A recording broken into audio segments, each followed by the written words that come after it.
سب سے پہلی حضور کی اہلیہ زوجہ جن سے حضور نے نکاح فرمایا، اور ان کے ہوتے ہوئے کسی اور سے نکاح نہیں کیا، ان کے ہوتے ہوئے کسی اور سے نکاح نہیں کیا، فرمایا حضرت سیدہ خدیجۃ الکبریٰ سلام اللہ علیہا، یہ پہلی حضور کی اہلیہ ہے۔ ان کے بعد دوسرے نمبر پر نام آتا ہے حضرت سیدہ عائشہ صدیقہ رضی اللہ تعالی عنہا۔ اس کے بعد تیسرے نمبر پر نام ہے حضرت سیدہ حفصہ بنت عمر بن خطاب رضی اللہ تعالی عنہا۔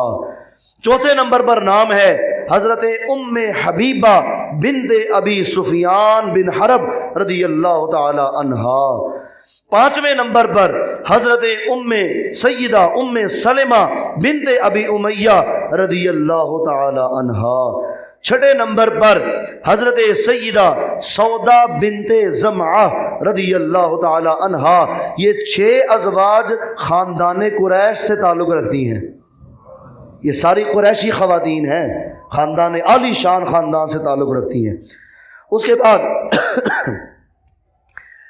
سیدہ زینب بنت جحش رضی اللہ تعالی عنہا، سیدہ میمونہ بنت حارث رضی اللہ تعالی عنہا۔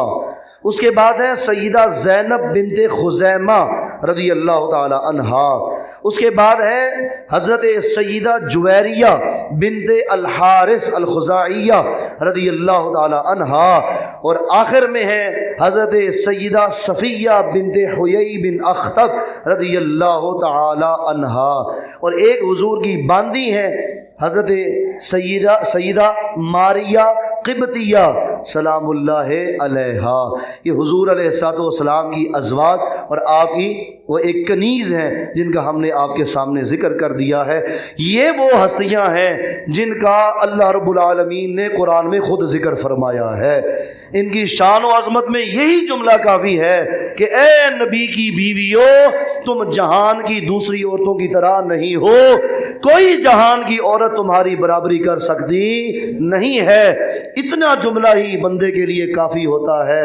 الحمدللہ ہم ان باتوں پر ایمان بھی رکھتے ہیں، اور ان باتوں پر ایمان رکھنے کے بعد ان ساری ازواج مطہرات اور اپنی ماؤں کا ادب بھی کرتے ہیں، احترام بھی کرتے، اور انشاءاللہ تعالی ہماری نسلیں بھی کرتی رہیں گی انشاءاللہ تعالی۔ نہ ہم بے ادب تھے، نہ بے ادب ہیں، نہ کبھی بے ادب بنیں گے۔ الحمدللہ ہمارا با ادب لوگوں سے تعلق ہے، اور انشاءاللہ تعالی با ادب ہیں اور با ادب رہے